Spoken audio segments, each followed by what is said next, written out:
Welcome to the webinar today. I'm Laura Riskus, Director of Learning Strategy, and I'm here with my colleague, Rini McClay, who is a Learning Project Manager. Rini, thanks for joining us today. Thank you very much, Laura. Hi, everybody. I'm happy that you're here. I'm happy to be here with Laura. First, I want to just say where this topic originated. So Laura and I talked about this topic at the St. Louis ATD Learn St. Louis conference in the fall. And we got really good, well, first of all, it was really well attended and people really liked it. And there was such good discussion on kind of how do we make, our e-learnings more successful. In fact, we ended with people turning in tips for their ideas. We're going to give you a chance to do that on this call as well. And we took those tips and Cavea created the hashtag of 29 days of e-learning, which is just kind of completed for the month of February. So if you're interested in, if you're a social media person and you're interested in tracking that down, it was on Twitter. We're at Cavea Learning, and also there was some LinkedIn representation there as well, under Cavea or under me or Laura.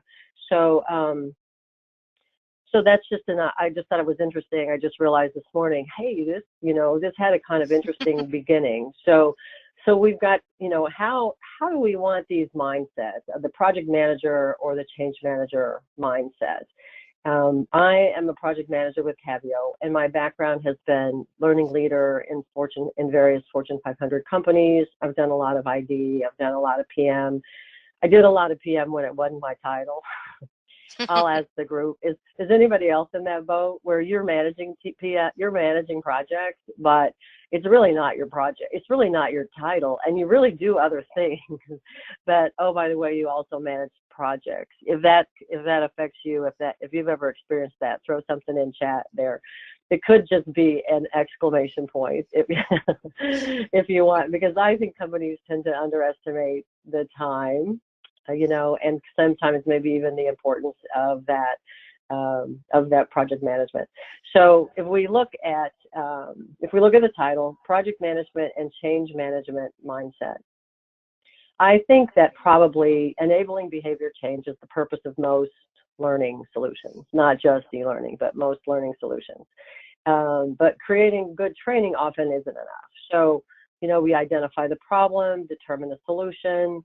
Maybe it's an e-learning solution, maybe it's something else, but those are all great starts. Those are kind of where we all begin, identifying problems, identifying a solution. But my philosophy is I don't want to be the only person on a project that has a PM mindset. So we want to chat today about how do learning leaders benefit from a change management mentality, and by using good, project management skills. We're not going to teach people how to be a change manager. We're not going to teach people how to be a project manager, but we will talk about kind of the benefit of that mindset on our projects. All right, Rini, thanks so much. Here's Rini and myself, so you can see what we look like behind the scenes. We're really excited to be presenting this information, and very similar to Rini, I am passionate on the change side, so I'm sure most of you do change management without the change manager title. I usually expect most people to, which is which is just my expectation, but I know most people do. And Rini, we do have a few people who definitely do project management without the official title, so I know I can count myself in there as well. So before we just dive into the content, I just want to do a quick review of Cavea Learning. We've been in these spaces since 2004, and today's topic is related to strategic consulting, learning creation, and change enablement services that we provide. And we do this for the love of learning. As you'll see today, we're passionate, as I'm sure you all are, about learning. Certainly feel free to add any ideas you hear today on social media, and go ahead and use the hashtag for the love of learning. as a quick overview, in our strategic consulting area, we work with you to understand the current state, your challenges, and develop a plan to get you where you want to go that aligns your organization with the business. We're as much or as little as you need to get to your end goal. Rini, you want to just do a quick overview of learning creation and what we do there? Yes, of course. We'll help clients figure out the solution, help them to further define the problem if necessary, to identify what the solution or solution combination might be. And then we'll help with creating the deliverables, if it's ILT or a virtual solution, e-learning, and then also if there's support materials, resources, job aids, infographics, those kind of things that we help clients with. Awesome. And then we also help teams enable their teams around change. So in the change efforts that are required, sometimes a couple of these go hand in hand, but we also can step in and work alongside your team with help with execution in areas such as learning governance, and really actually technology adoption. And we provide managed services to supplement or support your L&D efforts by having a team available when you need them to help with any of these certain areas, challenges in any of these areas, strategic change initiatives, even learning project management, and of course, learning creation. So, okay, so we're done talking about us. Let's get to the subject at hand. Let's do. So we're going to start with a bold statement, if you will. I'm interested in your view. Do you agree with this or not? You can't make behavior change with e-learning alone. Yay or nay? What are your thoughts on that? We will come back to that. We will come back to this later in the conversation, but we're just kind of interested in your view because people have different perspectives and different experiences. I'm seeing an overwhelming yay here, so. Okay. I think that's good to know.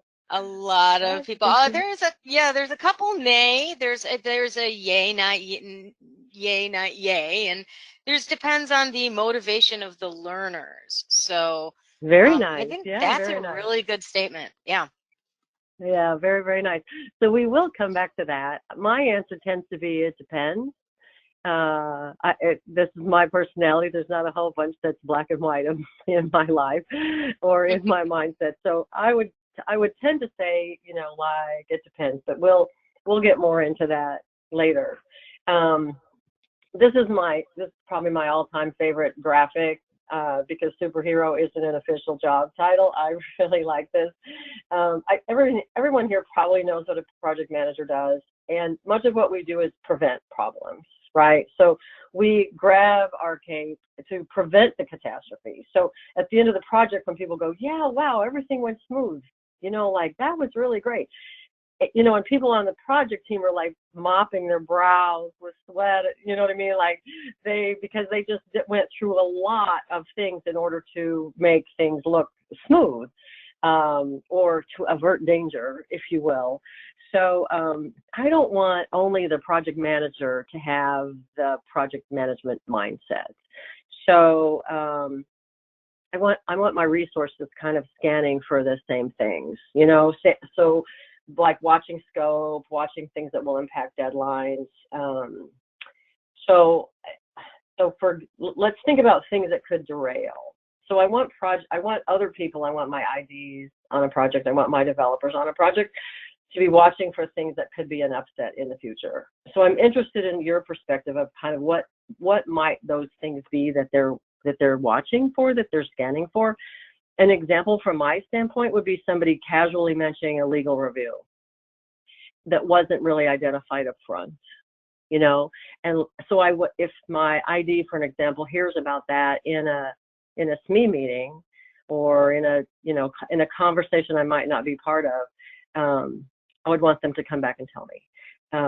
Like maybe somebody hears this casual thing, when the LMS closes for updates.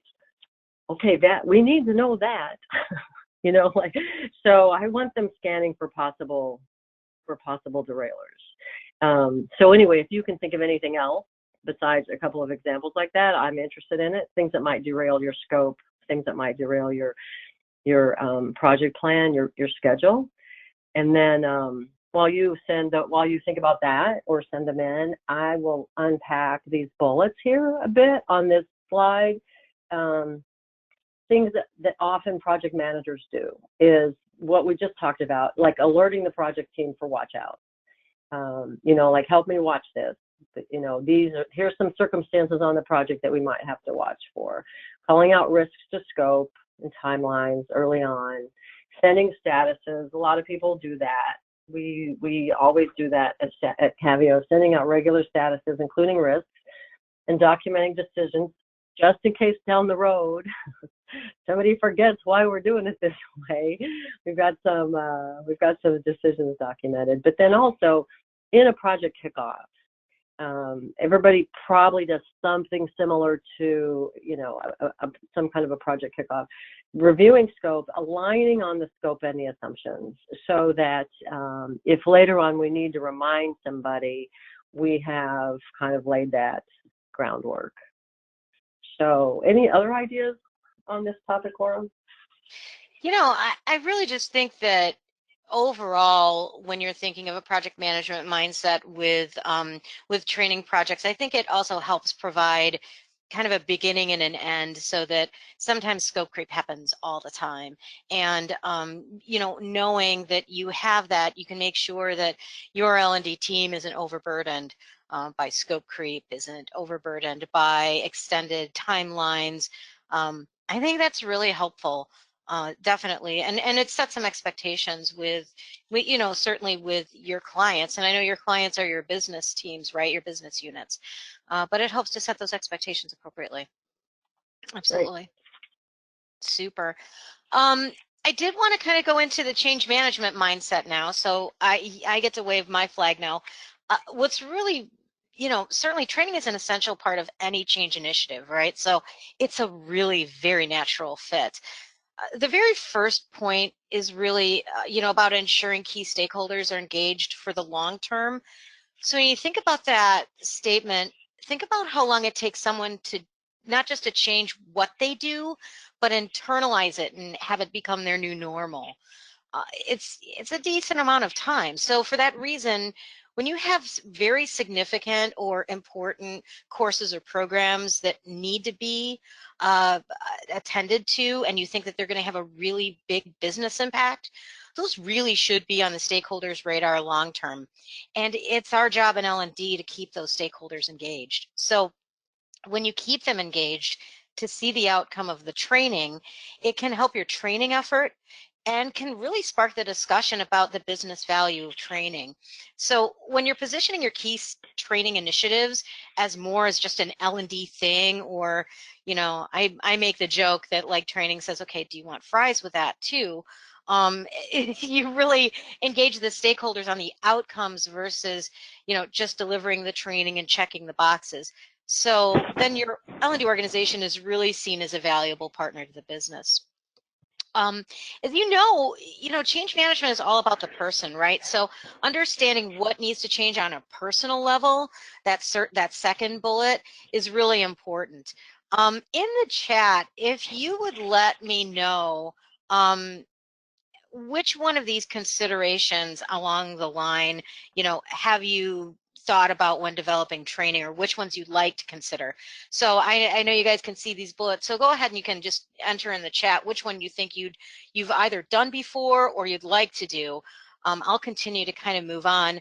One of the reasons that I put the firefighter icon as the identify what needs to change on a personal level is a lot of times when we do some type of training, it's usually to make things a little bit more efficient. And the one thing that we don't really look for or really think about is how that efficiency is taking away that firefighter mentality of people, because they're so used to jumping in and saving the day, and that's how they get their kudos. That's how they see their value. So that's one of the things you want to really consider as you're thinking of it. Great, Tara, thanks a lot. I know that quick wins is a big one, so thanks for that transition there. I mean, the quick wins are huge. That's a big deal. When you think about engaging your stakeholders long term, having those quick wins can not only let your stakeholders know, that things are going well, but it also engages, whether it be the managers or the learners, to kind of embrace whether it be the course or the program, or really see some results from that program. So the next one is super easy. Provide insight into how multiple projects impact your audience.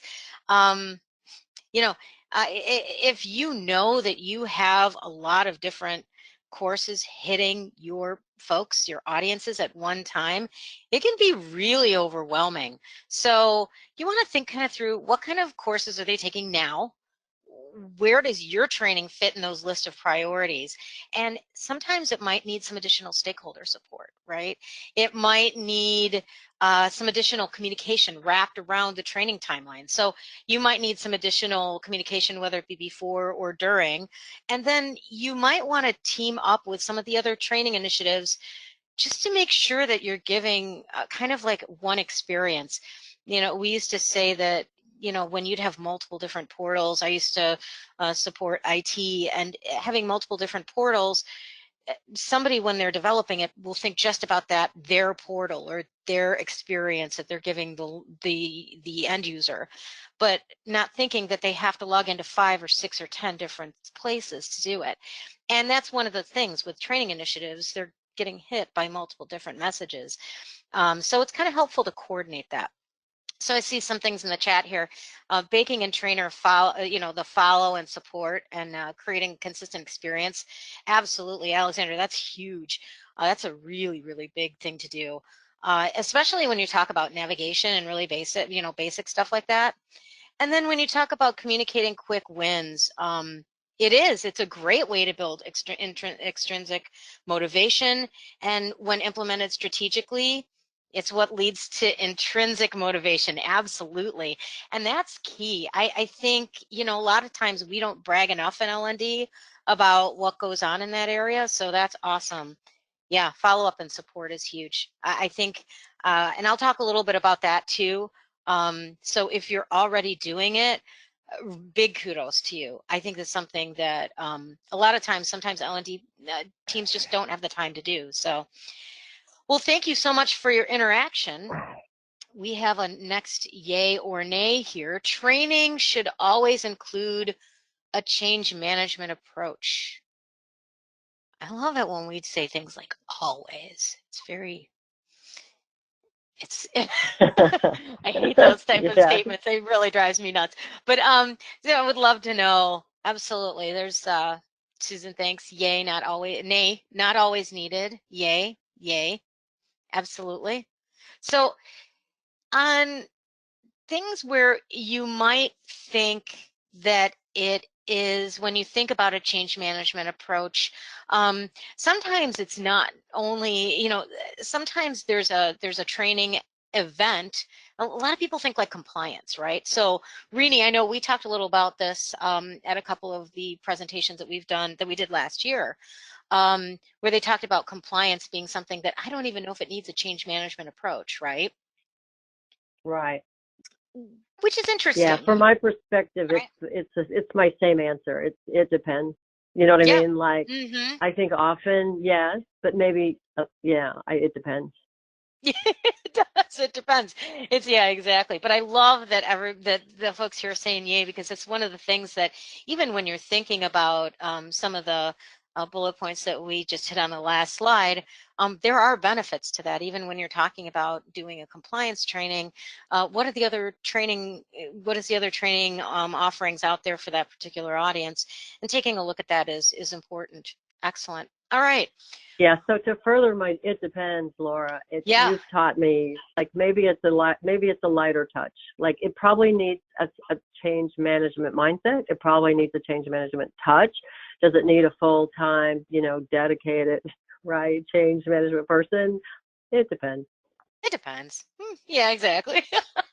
So, well, when we go into curriculum development with a change management mindset, I have, I have selfishly brought in one of my colleagues, Tim Youngman, to help talk through some of this. He's going to join us for the remainder of the webinar.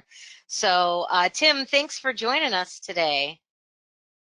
Oh, certainly. I'm happy to be a part of the presentation. And I think, one of the things when you are developing a holistic program and considering, change management and training together as well as project management, I think it's important to not only think about some of the formal events you might do as a part of training, but also some of the smaller snippets, because we know that people change over time. So given that, there's a lot of different things that you can do. For example, little micro learning snippets that are released over a period of time is something that can be incorporated into a curriculum along with some of the other formal training events. An idea that we've been doing recently is a program called Moments in the Morning, and that particular program it's sort of a scheduled program for key people with respect to the change, where they have sort of 5 minutes put aside on their calendar, and at that time they receive a short email that challenges them to read a short article and reflect on it, or potentially just consider something that may be, a best practice that is a part of the change, and invite them to share those little nuggets of inspiration, those aha moments that they may get through the activity. Whether it be with a colleague informally or on an internal social media platform.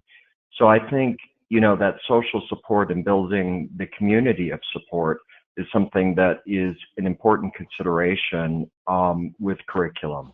Yeah.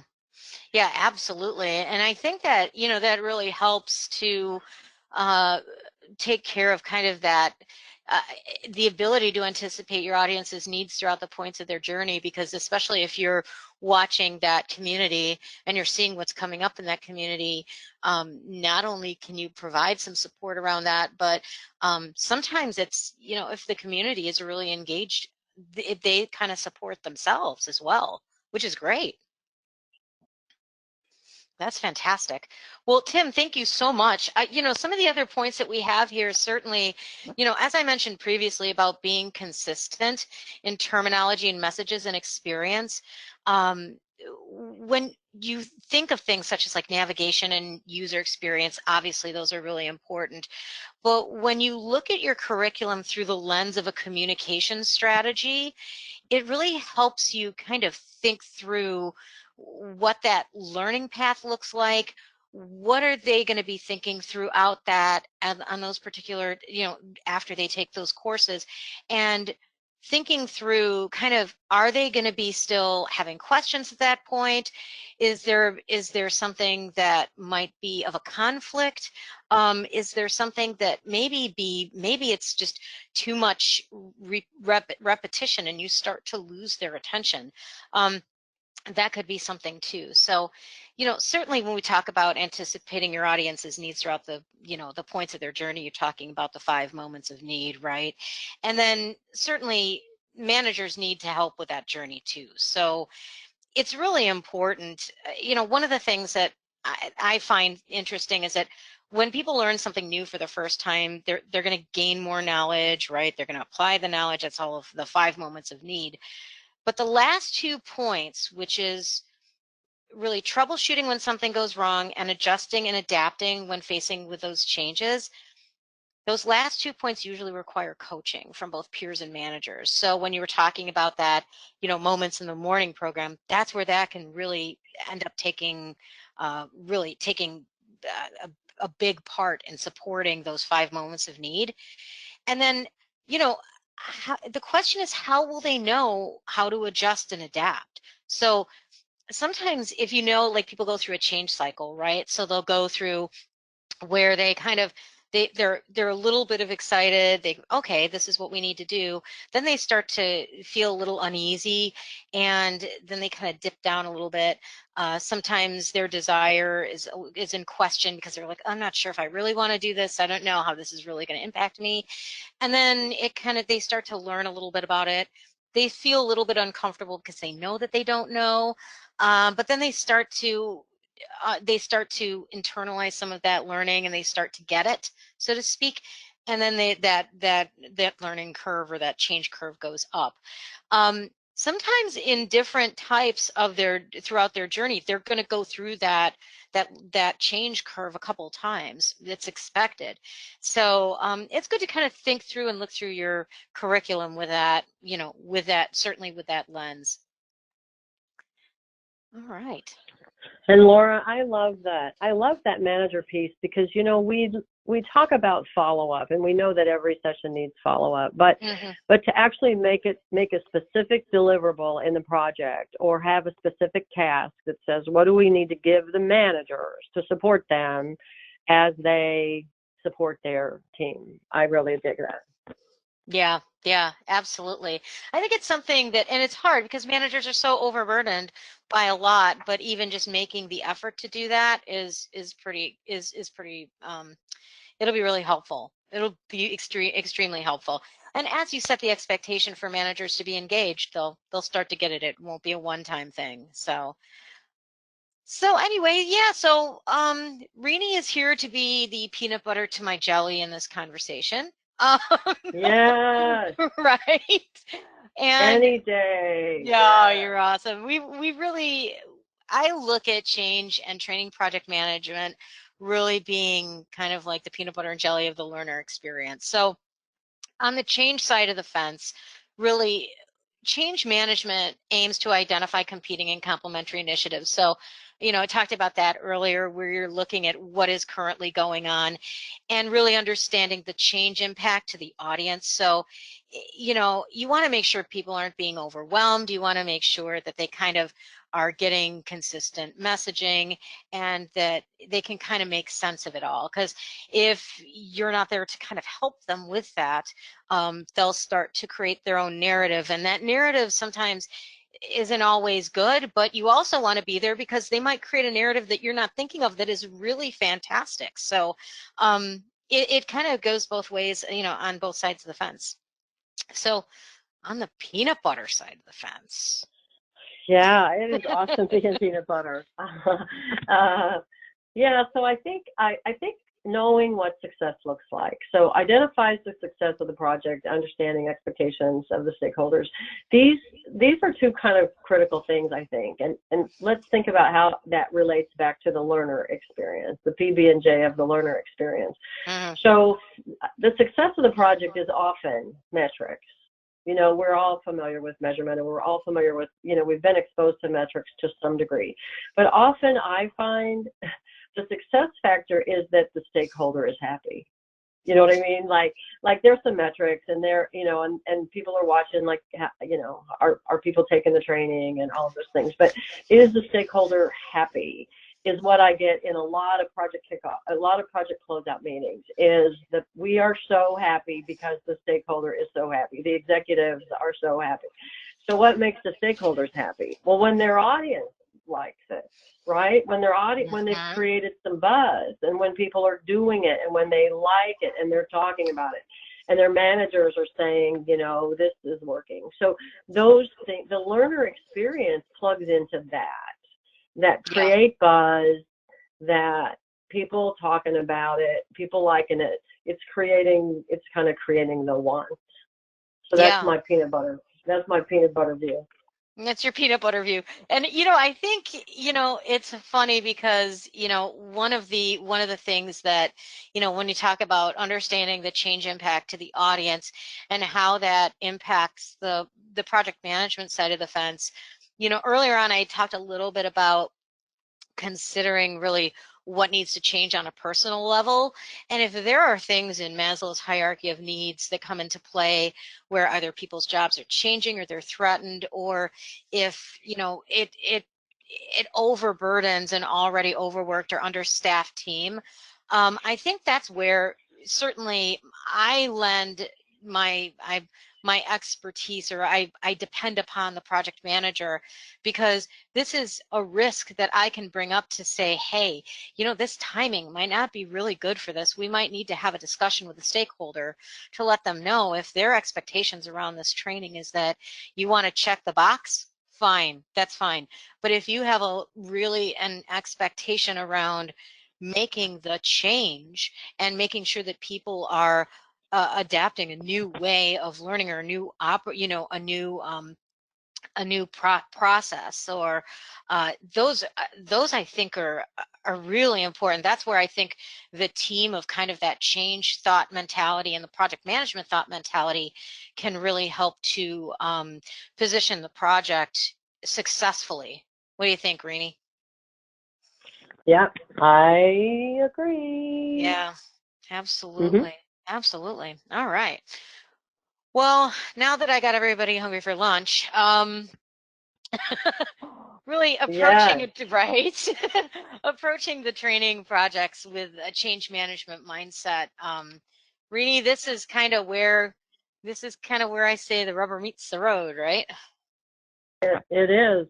And it's interesting because the first time that I saw this slide, it was kind of talking to me as a project manager. So as a project manager, I need to keep that. I need to keep that lens, you know. So I don't know everything about change management. I'm not trained. That's not one of my specialties, but I've been exposed to a lot. I've done a lot of things with it over the years. And those 3 bullets that Laura gave us, you know, up front, those are good things to carry around, you know, like including giving the manager tools, you know, like what do you want the manager to do? Do something to support the manager as they try to support their people. So again, it's just the mindset. So from when I, as a project manager, see project completion, it's easy for me to say, okay, I'm having a closeout call. I'm going to thank everybody for the participation, because they're very collaborative. You never just show up and do everything and the client isn't helping, right? It's always very collaborative.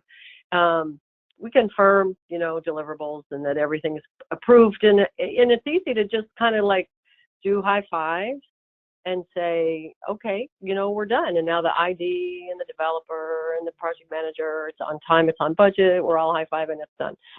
But the reality is really, it's not so much that we're done, it's more of it needs to be a handoff. So I'm done with these pieces. I'm done with these pieces that you hired me for, but now I'm handing it over to somebody else, right, who's going to pay attention to, are we getting the change that we're looking for? You know, is there skill application? By the way, sometimes after the rollout, we find out, like, really they needed something else. Like, let's give them, like, what are we going to do now for new people? Or what do we need? They need a job aid to go back, because this is too much for them to remember. So those kinds of things. So less of a, in air quotes, project completion, right? And more of just a deliverable completion, and then a handoff to whoever's going to be managing the next change pieces. Yeah. Yeah, and that's kind of important. I'd like to hear from I'd love to hear from you in the audience what type of projects either have you done, or that you think training projects that you think would need to kind of make sure that you are seeing the skill application and the behavior change. I would love to hear from you if you've actually, if you've done one of these where you've kind of seen it all the way through, or if there is something that comes to mind where you say this one would be a really good idea to do this one with, this particular project. When you talk about kind of that handoff between that kind of project completion and that skill application, I think that's where, in the project plan or in your plan of activities that need to occur for training and completing a training project, making sure that there's kind of like a transition to really realizing the business benefits. So, like whether it be basically you're looking for your skill application, which goes into monitoring the KPI, which goes into really showing business results. I think when it's on the radar, it helps, it really is most likely to happen. And then I think, certainly taking into consideration that there is a handoff from the PM to the learning when the project is complete is important. Certainly in a typical project, change management will usually lead this. So the PM will say, yeah, I'm done. And the project manager will take this for the 8 to 12 to 16 months and still continue to track that. And usually we'll make sure it's reaching to the point of being internalized, or like John Cotter likes to put it, he says new approaches are kind of being anchored into the culture. So it takes time to do that. And without it, the success is kind of based upon perception, which leaves it to, oh, well, we thought it was good. Or if one person complains, then all of a sudden your training program, it is really dependent upon that one person who complained, which just is, when you have those metrics to show the results, it's really important. I got a couple of items here that some of our audience members have submitted, and basically when transitioning from paper-based work to a brand new digital platform, oh yeah, that's a big one, because Vivian, that they'll hold on to their paper very, with all of their heart and soul, and it's very difficult. It's not like you can walk by and just rip the paper out of their hands. But you can see if people are doing it, and that's something, definitely, that's a great example. Training salespeople to work with new customer types and related new products, absolutely, Susan. That's a big one. I think, when you talk about whether it be a new customer type or new products, making sure that they're applying the skill and the behavior change, especially if it's a whole different line. Maybe they need to engage with a different person and be able to have that language to speak to that different leader. That's pretty important. So they disabled the print document function. That'll take care of it. That's for sure. For that paper-based training, I'll remember that in my next project. It's fantastic. Then that's people will take pictures of it with their cell phone. Right. It's getting desperation. So absolutely. Oh my gosh, that's great. Yeah, I bet it didn't go over well. Yeah, we laugh about it now because, yeah, people were probably not happy. Yeah, I'm sure that was a massive change management activity, to say the least. Yeah, that's where that's a lot of reinforcement, to say the least. So, well, let's talk a little bit. I know, Rini, you wanted to kind of talk a little bit about some of the limitations of behavior change with e-learning. Yeah, so we asked the question earlier, can you get behavior change with e-learning? There was some mix. There was a predominant answer. There was some mix. I think it's helpful to talk about that a little bit more. And so I'll ask you, put in chat if you want to. What do you see some kind of inherent limitations for using e-learning if what you're looking for is behavior change? Put it in chat if you want to. Like my question around limitations, I push back and say, like, are they really limitations, or are there other factors? So for example, is it right? Was it the right solution? Is e-learning the right solution, or is e-learning a piece of the right solution? That can happen. And has anybody ever attended bad e-learning? Somebody had the right intention, but turns out really the e-learning that was created could have been better, given the results they're looking for. And again, if we think of limitations, if we think of like what are impacts when e-learning wouldn't be that great, sometimes you need a really robust e-learning experience, right? Branching, scenarios, like practice problem solving, but either there's not time to do that, or there's no budget to do that. So then you end up with kind of a very basic e-learning. So I think sometimes there are other factors other than just the limitations of the modality itself.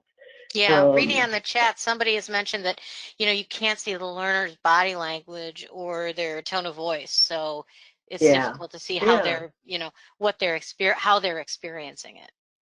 Yeah, absolutely. And then the other thing is training involved early enough? Has anybody experienced, I'm sure I'm not the only one, where there's this whole organization initiative going on that somebody doesn't know about in some division, and then they bring training in right at the very last minute. And so, with situations like that, sometimes you can actually help to shape what the solution should be, and like be more help if we're involved earlier. So those are just some thoughts on kind of, are there limitations?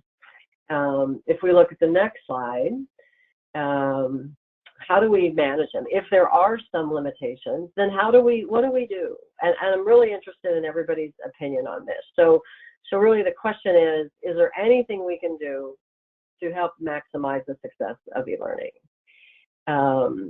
And then I'm going to ask Tim again. Tim was actually with Laura and I at the St. Louis ATD conference.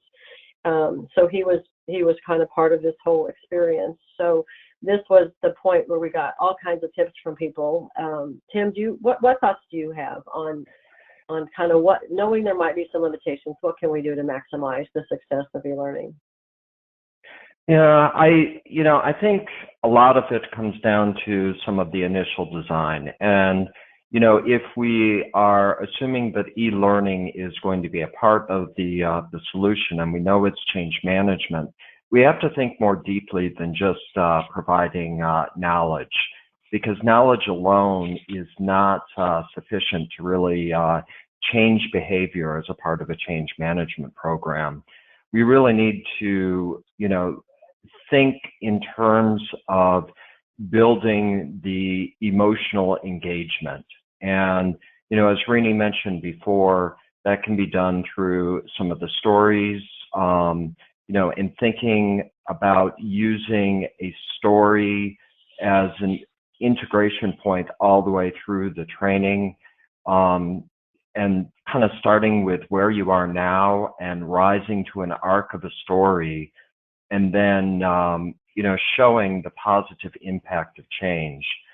The one thing that, I would caution about with respect to building something that is story-based or scenario-based to get that emotional impact is you really do have to understand the persona of the target audience. And you also have to understand if there are multiple personas within your target audience, because you want to make sure that the story that you're telling really is appropriate for that target audience. And I know as an instructional designer, that's something that sometimes is a presupposition for me, because I know how I would feel, but I really have to understand what the target audience thinks, feels, does with respect to the change, so that I can design something that does get the emotional engagement and is not just a simple knowledge only. Yeah. Very nice. Yeah. And Rini, we've got some comments in here. Some of the idea is to make it relevant, interesting, thought-provoking, and link it to real job needs. So I think that's kind of, Tim, I know that's where you were going to as well. Very, very nice. And then and we got. Go ahead. Go ahead, Laura. This was the place that we got a lot of tips kind of from the audience. So if I just fill in a few more, and then Laura, you'll probably have some as well. Sure. Like this is referring back to the hashtag 29 days of e-learning in Twitter and LinkedIn. Like some people got, gave some kind of really good, the kind of crowdsourced tips. And one is that when you're doing scenarios, the stories that Tim's talking about, make sure that they are relevant to their business and that they sound like the business, right? So instead of having like feedback after a question comes up, after a knowledge check or something, sounding like it's coming out of a grammar book, like say it the way they would say it. Like not just use their terms, but maybe break some QA rules, and Jess is listening on the call here saying, no, but make it conversational, and then always making sure that you're giving the why, and then like leveraging kind of job aids and stuff so that they actually go through the session, using the job aids. Like sometimes the e-learning could be really for the purpose of teaching them how to use the job aid.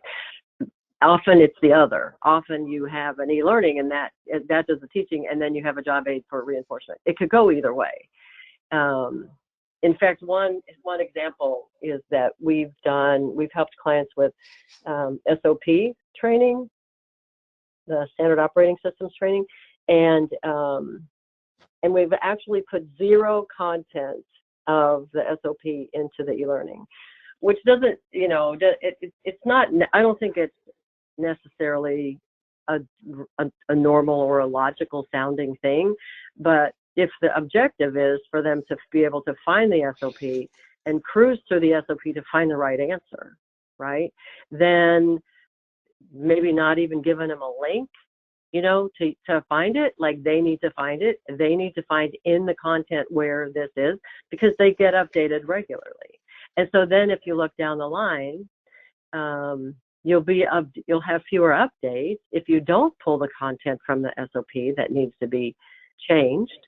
If you, if they actually have to go, so you've got some questions and scenarios, and they actually have to find the SOP, open up the SOP, read about it, learn it in order to find out what the right answer is. So I think approaching it different can help get over some of those limitations that we see.